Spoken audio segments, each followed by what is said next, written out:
Hola, buenas. Con este tutorial vamos a continuar con la unidad número 2 de Geografía Turística de AMBA. Ya la semana pasada habíamos comenzado con el punto 2.2 de la unidad, en donde empezamos a ver cómo fue evolucionando el área metropolitana, sobre todo en ese primer periodo conocido como modelo agroexportador, que se daba de 1880 a 1930. Para la clase de hoy entonces nos quedaría trabajar con el segundo periodo.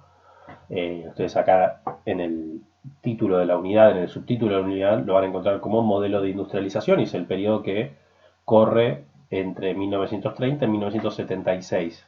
Bien, como siempre decimos, las fechas, tengamos en cuenta que dependiendo el criterio del historiador, la historiadora, la persona que esté analizando, puede llegar a correrse en algunos años, pero en términos generales estamos hablando del desarrollo del área metropolitana y el desarrollo de nuestro país en los mediados del siglo XX. Bien, cómo se dio, digamos, en esos mediados, en esos 50, 60 años intermedios del siglo XX, cómo fue el desarrollo no solo de la Argentina, sino también de nuestro ámbito de estudio, que es el área metropolitana de Buenos Aires.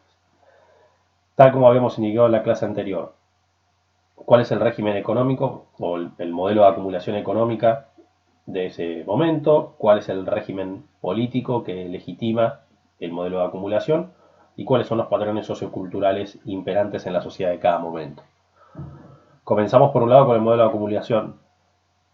La Argentina a partir de 1930, bien, en realidad ya antes de la década del 30, inicia muy lentamente, muy de manera embrionaria, por así decirlo, un proceso de industrialización. Bien. En un primer momento ese proceso de industrialización va a estar dado, me estoy refiriendo al antes de 1930, o sea, antes de este periodo, bien, como para que se comprenda que esto no es algo que ocurre digamos, mágicamente o por una acción de la naturaleza a partir del 1 de enero de 1930. Bien, para que se entienda que esto no es un corte así tan abrupto ni tan radical. En realidad ya desde antes la Argentina, digamos, en la Argentina había industrias, había fábricas, por así decirlo. De hecho, en la clase anterior hemos visto que aquellos primeros establecimientos industriales se encontraban dentro de los límites de la ciudad de Buenos Aires, pero era una industria, decíamos, más de carácter artesanal, de pequeños establecimientos, era una industria sobre todo basada en el procesamiento de aquellos productos, o mejor dicho, en el procesamiento de aquellas materias primas de origen agropecuario para su posterior exportación. El claro ejemplo y el más rápidamente visible es, por ejemplo, los frigoríficos, ¿bien? En donde es el procesado de la carne de vacuna para su exportación y eventualmente para su venta en el mercado interno. Ese sería el ejemplo de la industrialización previa a la década del 30. Bien, ¿qué ocurre hacia la década del 20 y 30? Ahí tenemos varias circunstancias. Por un lado, hay una importante crisis financiera a nivel internacional, conocido como crack del 29 o crisis de Wall Street. Esto lo que produce es por un lado, un cambio en el patrón de acumulación argentino, porque también en un periodo intermedio entre conflictos mundiales y importantes, digamos, conflictos de carácter diplomático, la Argentina comienza a vender cada vez menos cantidad de productos justamente agropecuarios al Reino Unido. Bien, y al Reino Unido también por distintas circunstancias que hacen a su situación imperial, digamos, ¿sí? El Reino Unido entra en decadencia, por lo tanto deja de ser, por así decirlo, la fábrica del mundo, deja de ser el principal productor de bienes industriales para la Argentina. La Argentina comienza a encontrar entonces otros países que le van a proveer de, decíamos, bienes industriales, como pueden ser países como los Estados Unidos, por ejemplo, o más adelante países incluso como Alemania. Bien. ¿Esto qué es lo que promueve? Bueno, promueve al interior del gobierno argentino hacia la década del... Esto se, repito, se comienza a dar de manera más fuerte a partir de la década del 30, no significa que antes esto no se haya observado o no se haya visto, pero sí se hace de manera muy evidente y muy marcada a partir de la década del 30. ¿Por qué? A partir de la década del 30, el Estado argentino toma una serie de iniciativas, una serie de acciones concretas para promover la industrialización de la Argentina. Bien, ¿qué significa esto? Por un lado, no depender o intentar no depender tanto de la exportación de bienes agropecuarios a cambio de la importación de bienes industriales, sino producir en la Argentina aquellos bienes industriales que se puedan llegar a sustituir respecto de lo que era aquella antigua importación desde el Reino Unido o en términos generales desde Europa. ¿Qué implica esto? Implica, por un lado, la necesidad de grandes inversiones en infraestructuras, en capacitación y en energía para poder, evidentemente, construir esta estructura de carácter industrial. Digo, más allá de que el Estado en un momento o el gobierno desee iniciar un proceso de industrialización, básicamente lo que necesita es un conjunto de bienes de capital que le permitan justamente iniciar ese proceso. Uno de los bienes básicos e indispensables para cualquier proceso de industrialización es, por ejemplo, la energía eléctrica, o sea, la disponibilidad de energía eléctrica abundante y barata. ¿Por qué? Porque es una cuestión bastante básica y elemental. Si no hay energía eléctrica abundante y barata, por más maquinaria que yo pueda llegar a construir o que yo pueda llegar a fabricar, si no tengo energía eléctrica para que funcionen, básicamente no van a funcionar esas maquinarias. Por otro lado, otro de los bienes indispensables es la producción de hierro y acero. ¿Por qué? Porque cómo voy a construir las máquinas, evidentemente las máquinas no van a ser de ningún otro tipo de material si yo quiero encarar un proceso de industrialización que no sean hechas con hierro y con acero. O sea, necesito una industria siderúrgica y metalmecánica de base muy potente para que me pueda esa industria fabricar qué cosa. Máquinas que me fabriquen los objetos de consumo. Bien, digo, esto hoy nosotros lo tenemos quizás más asociado, por ejemplo, con la robótica, pero en la década del 30 y 40, ¿cuál era el problema de Argentina? Que lo que requería era justamente de fábricas que fabriquen máquinas. Bien, eso es lo que se conoce como bienes de capital. ¿Sí? Son fábricas que producen determinados productos, pero que no son productos de consumo final. O sea, no son productos que nosotros como ciudadanos compremos para tener en nuestras casas, porque, vamos a decir, nadie compra en una fábrica, por decir, una máquina hilandera. En todo caso, lo que compra puede ser un producto textil, ¿bien? Un pantalón, una camisa, una remera, bien. Ese es el bien de consumo, el pantalón, la camisa, el producto textil, que está destinado al consumidor final, al consumidor último de la cadena, que es un ciudadano común y corriente. Ahora, la fábrica que fabrica, perdón por el trabalenguas, pero la fábrica que fabrica esos bienes textiles, esos bienes de consumo final, a alguien le tiene que comprar no solo la materia prima, que puede ser los hilos, por ejemplo, para producir camisas, remeras, pantalones, buzos, sino que también necesita máquinas que justamente permitan esa producción de carácter industrial.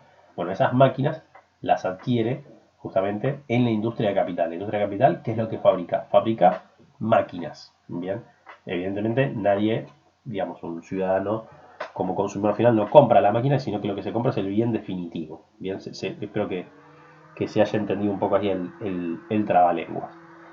Otra de las medidas que comienza a tomar la Argentina en aquellos años van a ser importantes medidas para regular el comercio exterior. ¿Qué significa esto? La Argentina, para proveerse de divisas internacionales, esto es dólares estadounidenses, francos franceses, libras esterlinas o directamente el metal precioso que se utiliza para intercambio internacional, que es el oro, bien, para proveerse de todos esos de esas monedas o tipos de cambio, bien, la Argentina requiere igualmente por aquellos años de continuar exportando bienes de carácter agropecuario. Bien, ¿qué significa esto? Si no fabrico en la Argentina aquellas máquinas que, por ejemplo, me permiten fabricar, volvemos al ejemplo, bienes de carácter textil, yo esas máquinas las tengo que comprar, las tengo que comprar afuera. Bien, probablemente no solo tengo que comprar la máquina, sino que tengo que pagar una patente, probablemente tenga que traer un grupo de técnicos que capaciten a mis empleados. Bien, bueno, todo eso desde ya que se abona no en moneda local, nacional, argentina, sino que se abona y, digamos, se transacciona en el mercado por medio de divisas o por medio de determinados metales preciosos como puede ser el oro. Bien. Para conseguir esas divisas necesito vender algo al exterior para hacerme de esas divisas y posteriormente con esas divisas salir e ir, caso, no sé, a los Estados Unidos y decir, bueno, tal fábrica necesito 5 turbinas hidroeléctricas porque quiero construir una represa hidroeléctrica, necesito 50 técnicos que me ayuden en instalación y que durante 10 años me permitan la justamente producción energética en Argentina, porque eso a su vez yo lo voy a usar para dar energía a una ciudad de 5 millones de habitantes. Bien, perfecto. Ahora, la Argentina igualmente, como decimos, tiene que continuar exportando materia prima de carácter agropecuario para hacerse de ese capital extranjero, de esas divisas internacionales, mejor dicho. ¿Qué es lo que va a hacer la Argentina entonces para centralizar el comercio exterior y para tener un control de esas divisas? Va a centralizar el comercio exterior. ¿De qué manera? Va a constituir una serie de instituciones que nacen en la década del 30 y se extendieron, que existieron, mejor dicho, hasta la década del 90, instituciones como la Junta Nacional de Carnes, Junta Nacional de Granos, Instituto Nacional de la Yerba Mate, fueron distintos organismos públicos, distintas instituciones, en donde el Estado se encargaba de regular la producción de ese tipo de productos, la exportación, también se encargaba el Estado de garantizar que parte de esa producción no sea necesariamente toda exportada, sino que quede un saldo para consumo interno. ¿Con qué fin? ¿Con qué objetivo? Con el objetivo de prevenir un problema que en la Argentina del día de hoy lo tenemos por lo menos desde hace unos, podríamos decir, 10, 15 años, que es el problema de el alza inflacionaria, o sea, el alza de los precios básicamente y particularmente de los bienes alimenticios, o sea, de los productos que comemos. Porque ¿cuál es el problema acá? La Argentina, desde su propio origen, se destaca por ser un país que exporta y vende al mundo exactamente mismos productos que son consumidos y que son parte estructural de la canasta básica de alimentos de los ciudadanos argentinos. Entonces, ¿esto qué es lo que, qué problema, digamos, qué obstáculo aparece? Que el productor, ejemplo, vamos a dar un ejemplo, ¿no? El productor de carne probablemente encuentre más rentable vender esa carne al mercado externo antes que venderla, vamos a decirlo, en una carnicería de barrio en la Argentina. Bien. ¿Por qué? Porque evidentemente hay una capacidad de pago mucho mayor en el exterior que en el interior del país. Ahora, ¿qué ocurre si toda la producción cárnica de la Argentina se destina, supongamos un caso así extremo, qué ocurre si toda, absolutamente toda la producción de carne de la Argentina se destina a exportación? No va a haber carne en las carnicerías y o la gente se muere de hambre o la gente cambia su hábito de consumo y pasa a consumir otro tipo de producto. ¿Bien? Como se darán cuenta, es un dilema bastante complicado, digamos, de resolver. Considerando esa situación, el Estado argentino en la década del 30, ¿qué decisión toma? Voy a dar un ejemplo para que se comprenda. Si Argentina produce 100 toneladas de carne vacuna, por dar un ejemplo, simplemente, el Estado va a decir, bueno, ¿cuánto se consume en el mercado interno? Bueno, de 100 toneladas hay que dejar 30 toneladas que se tienen que vender sí o sí en el mercado interno, a precios argentinos, o sea, a precios más bajos que el precio internacional. Tiene que ser un precio que esté al acceso del salario promedio de la población. Después, el otro saldo exportable, esas otras 70 toneladas, por usar un ejemplo, se pueden vender al exterior. Pero se van a poder vender en el exterior siempre y cuando, repetimos, por lo menos quede un saldo a nivel interno para consumo del mercado interno. ¿Me van siguiendo? Entonces, ¿esto qué permite? Por un lado, garantizar el abasto del mercado interno sin necesidad de interrumpir el comercio internacional. A su vez, ¿esto qué le permite al Estado? Le permite tener y evidentemente planificar el desarrollo del mercado interno, planificar el abasto de productos alimenticios y también permite una captura, bien, de las divisas internacionales que ingresen por la venta de esas, ejemplo que estábamos dando, 70 toneladas en el mercado internacional. Entonces, con las divisas que ingresan, con la ganancia que ingresa por esos derechos de exportación que se hace el Estado argentino, puede el Estado argentino con esos, entre comillas, vamos a poner que sean dólares estadounidenses, pero pongamos que puedan haber sido, no sé, franco franceses o hayan sido, no sé, libras esterlinas, puede ir con esa divisa internacional a comprar la maquinaria que requiere, a traer los técnicos que necesita. Bien, eso vendría a ser un poco rápidamente explicado cómo se da este proceso de industrialización sustitutiva, cómo se planifica en darse a partir de la década del 30. Respecto al régimen político, que tenemos sobre todo a partir del año 45, bien, tenemos la consolidación de una democracia de masas, bien, característica sobre todo con el arribo del peronismo al poder, bien, desde el año 46, mejor dicho, hasta el año 55. Esto igualmente, y va a ser también una característica de este periodo que estamos analizando, va a dar lugar permanentemente a una inestabilidad política eh, dada sobre todo en los continuos, ¿sí? Golpes de Estado, intervenciones militares, elecciones fraudulentas o elecciones con partidos políticos proscriptos que se van a ir dando desde 1930 hasta 1976. ¿Bien? De hecho, durante ese periodo van a ser muy pocos los presidentes democráticos elegidos en las urnas que logran llegar al final de su mandato. Bien, la gran mayoría de los presidentes democráticos van a ser, antes de finalizar su mandato, derrocados por gobiernos de carácter, normalmente por gobiernos de carácter militar.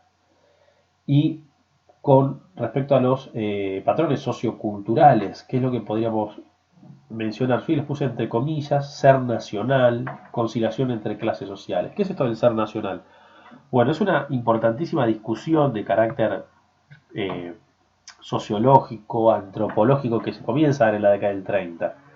Bien, la Argentina ya consolida su población, si bien continúa llegando inmigrantes, el ritmo, digamos, de ingreso de inmigrantes comienza a descender bruscamente y se comienza a discutir, bueno, cuál es la esencia del ser argentino, qué es lo que identifica y lo que en parte diferencia, no para mejor y peor, pero sí lo que hace distinto al ser argentino respecto de lo que puede ser el ser de otros países. Bueno, eso es parte de la discusión que va a estar en aquellos años.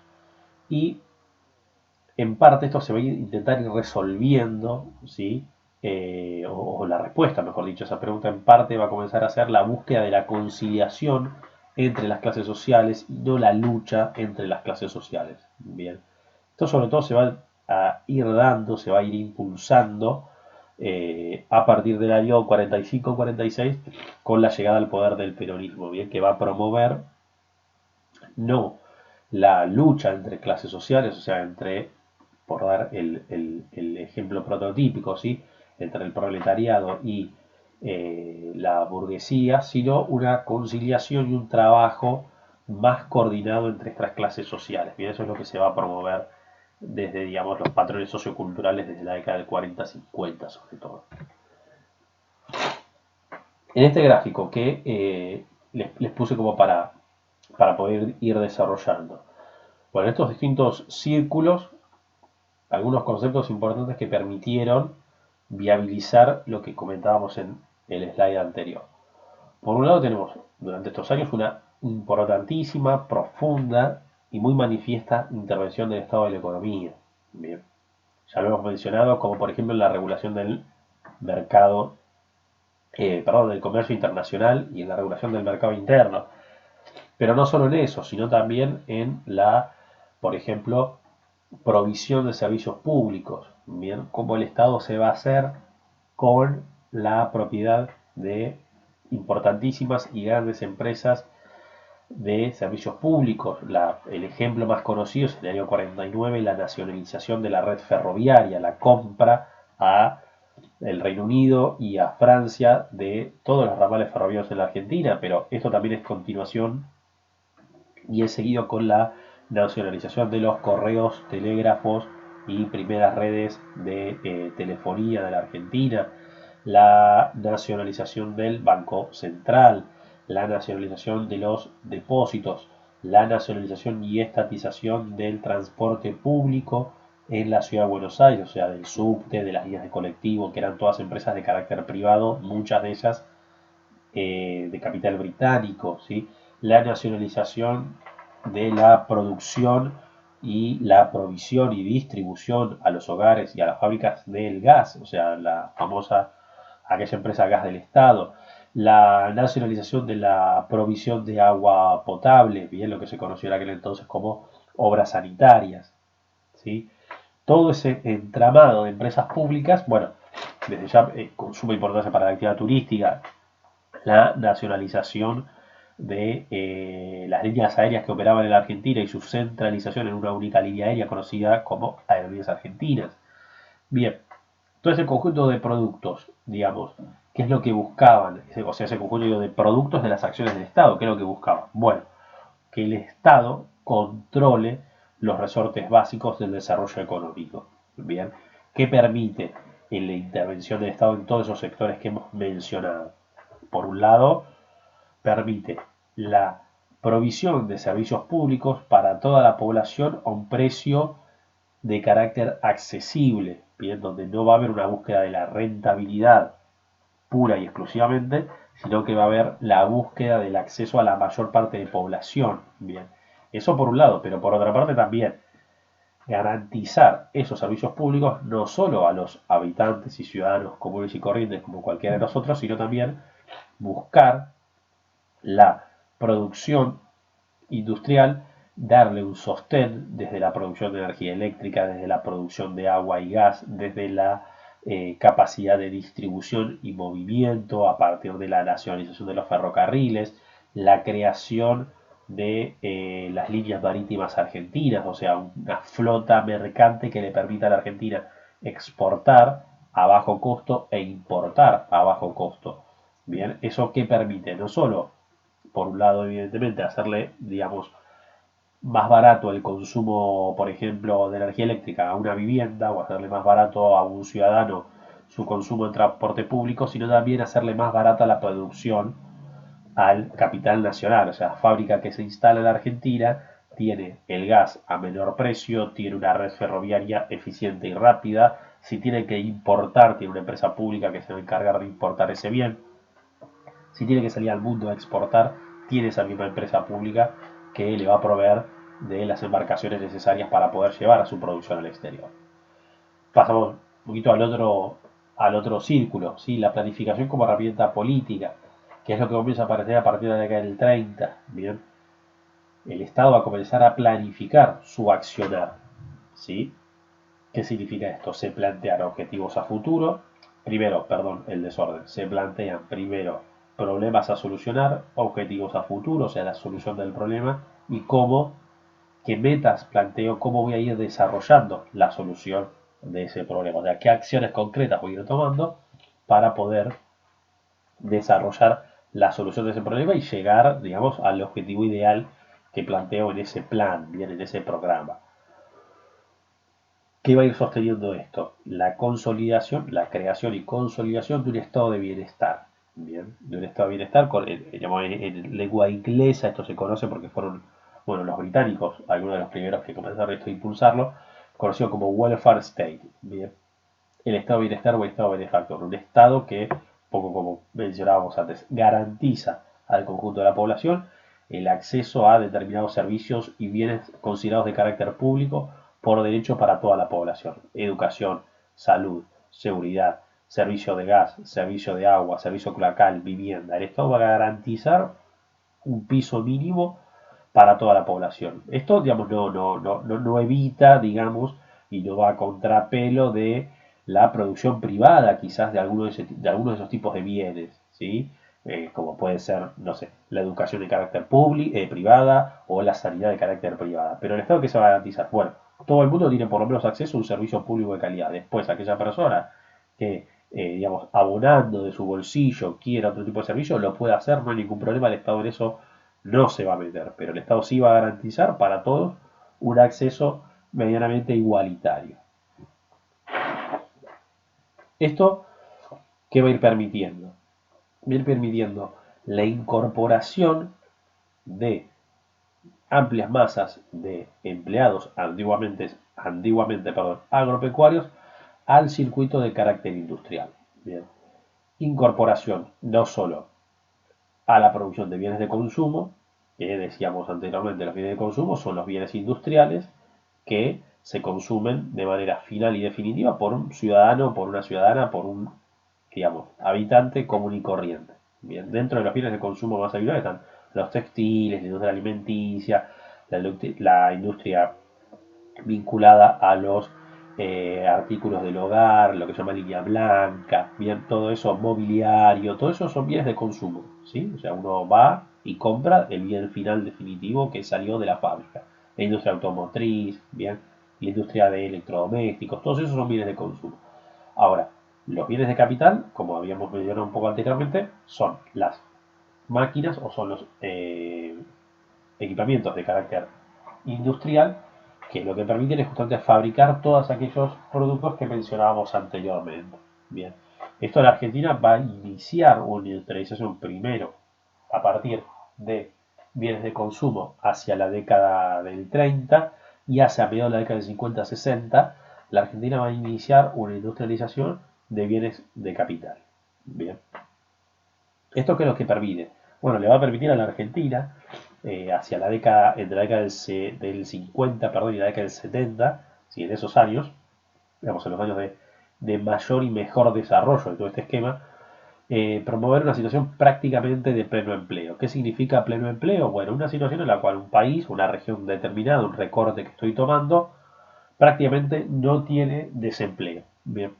En realidad la situación, vamos a decir, de desempleo cero, ¿sí? No es prácticamente inexistente, pero pleno empleo se habla cuando, por ejemplo, en un país como la Argentina, la situación de desempleo es del 2%, ¿sí? O del 3%. ¿Sí? Estoy dando números que ocurrieron en la Argentina, por ejemplo, en la década del 70. El inicio de la década del 70, cuando la situación de, digamos, de empleabilidad argentina era extremadamente amplia.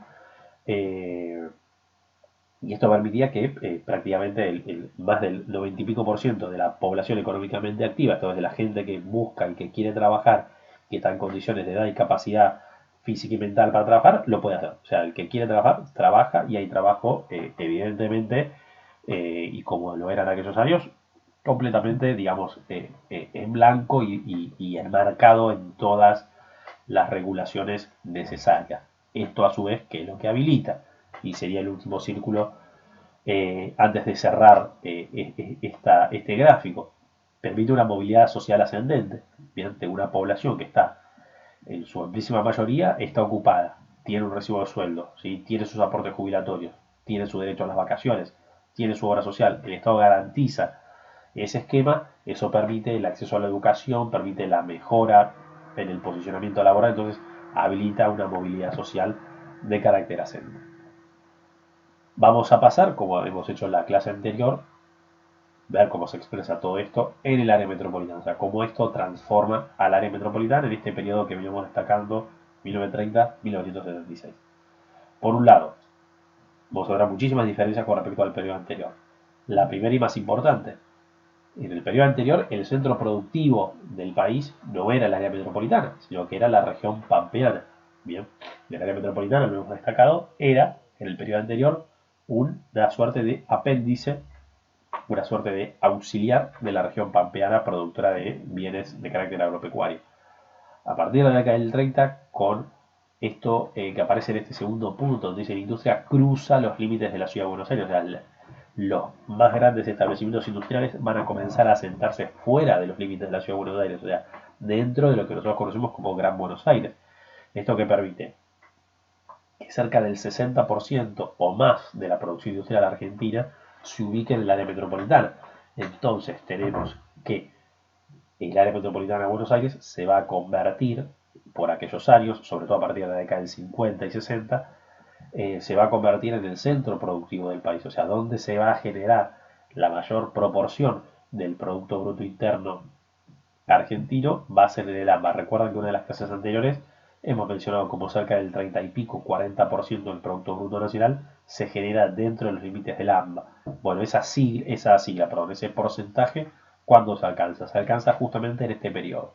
si en la década del 50, en que la Argentina inicia una transición de un país agrícola a un país industrial con centro en la ciudad, perdón, en el área metropolitana de Buenos Aires.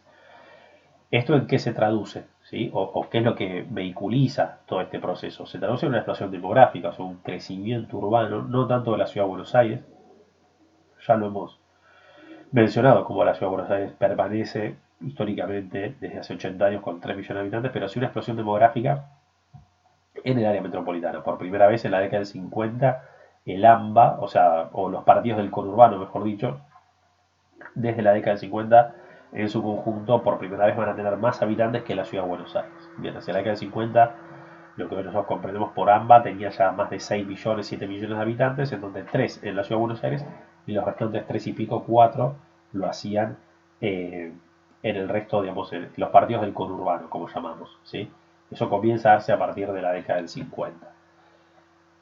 Ahora, ¿qué, digamos, problema trae esto? Bueno, a ver, problema, ¿por qué? Porque no hay una planificación por parte del Estado para encauzar esa explosión demográfica que ocurre en torno a la ciudad de Buenos Aires. Entonces, al no existir esa planificación, sobre todo en lo que hace a la ocupación y a la producción de suelo urbano, comienza una rápida proliferación de lo que nosotros conocemos como villas miseria, barrios de emergencia o asentamientos de carácter irregular. Bien. En un primer momento, muchos de esos, primer momento me refiero a la década del 30, 40, 50, ese tipo de barrios eran barrios de carácter, digamos, transitorio. ¿Qué significa esto? El migrante que llegaba del interior del país, por ejemplo, habitualmente en las provincias lo que era el NOA y el NEA, ¿sí? Provincias compuestas de Santiago del Estero, Norte de Santa Fe, Chaco, Formosa, Corrientes, llegaba atraído por las ofertas, digamos, de carácter laboral, mucho mejor pagas, más regulares en torno a la ciudad de Buenos Aires y se asentaba rápidamente con su familia, para decirlo mal y pronto, donde encontraba lugar. Bien, se ubicaba rápidamente en algún asentamiento de carácter irregular, comenzaba a construir una pequeña casilla, ¿sí? Normalmente bajo autoconstrucción, o sea, construida por la misma persona, en ayuda de su familia, quizás con ayuda de los vecinos, y eso daba lugar al origen de estas villas miserias. Bien. Pero habitualmente lo que ocurría era que esa persona, cuando conseguía trabajo, quizás que su mujer también podía empezar a trabajar, los hijos se incorporaban al sistema educativo. Entonces, esta persona ya estaba como empleada regular, quiere decir con un recibo de sueldo, con sus aportes, bien. Rápidamente podía acceder a una línea de crédito, bien, podía adquirir algún lote, quizás el propio lote en el cual estaba viviendo ya lo podía adquirir de manera, digamos, podía regularizar la situación, podía hacer una compra de materiales, podía escriturar, o podía justamente por medio de un crédito a partir del banco hipotecario o créditos que otorgaba el mismo sindicato o inclusive la misma fábrica en la que está trabajando, percibiéndole desde ya un porcentaje del sueldo, bueno, podía adquirir una vivienda en algún complejo de carácter habitacional. Entonces, ¿eso qué permitía? Que estos barrios, conocidos como Villa Miseria o barrios de emergencia, en ocasiones eran barrios de carácter transitorio. O sea, la persona sabía que desgraciadamente vivía ahí un tiempo, pero en la medida en la cual se estabilice su situación laboral, y era habitualmente lo que ocurría, la persona en un plazo, digamos, no demasiado extenso, podía llegar a regularizar su situación, capaz que ahí mismo, o mudándose a una vivienda de su propiedad, o construyéndola ahí mismo y regularizando, como decíamos, la situación en lo que hace a la tenencia de su vivienda familiar. Bien. Esto, ¿en qué estaba, digamos, garantizado? Bueno, por un lado, una política muy efectiva y muy fuerte por parte del Estado de créditos para todo este conjunto de población migrante que venía del interior del país. La promoción de los que se llamaban o conocidos como loteos populares, que esto es el loteo de tierras fiscales a bajo precio y una extensión de plazos extremadamente larga para que justamente un empleado común y corriente lo pueda llegar a pagar, y el congelamiento de alquileres, si hay una famosísima ley de congelamiento y prohibición de indexación de alquileres en la década del 40, que justamente, ¿qué es lo que permite? Bueno, que con las actualizaciones salariales, lo que nosotros conocemos como paritarias, aumento de sueldo, se supere ampliamente el precio del alquiler. Bien, los alquileres permanecían congelados durante muchísimo tiempo. Cuando digo muchísimo tiempo me estoy refiriendo a décadas. Bien, Eh, entonces, si el precio del alquiler estaba frisado durante, repito, décadas, y el precio del salario, o sea, lo que la persona cobra por hora de trabajo, lo que cobra a fin de mes, a fin de la quincena, mal que mal a lo largo del año va subiendo, que permite que el precio del alquiler para una persona con un mínimo sueldo rápidamente se haga muy fácilmente pagable. Bien. Entonces era una forma de acceso a la vivienda muy habitual y repito, digamos, muy fácilmente de que cualquier empleado lo pueda llegar a pagar. No representaba, vamos a decir, un alquiler, eh, esas locuras actuales que representándose capaz que la mitad del sueldo o más de un empleado. Bien, todo lo contrario. Lo último, ¿sí? Esto también porque iba acompañado, y creo que en alguno de los slides anteriores lo hemos mencionado, una muy importante política de subsidios al transporte público. ¿Qué significa esto? Subsidios a al establecimiento de redes de transporte carretero, o sea, subsidios a las empresas de colectivos, subsidios a las empresas públicas que ya de por sí existían de subterráneos de Buenos Aires, ferrocarriles. Entonces, ¿esto qué habilitaba?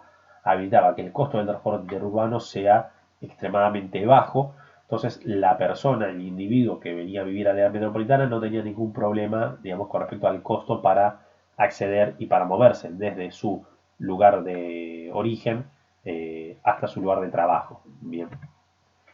Bueno, creo que esto es un poco todo para la clase del día de hoy. Como siempre queda el grupo de Facebook habilitado para cualquier consulta y van a encontrar entonces en el aula virtual el tutorial de esta clase con el PowerPoint.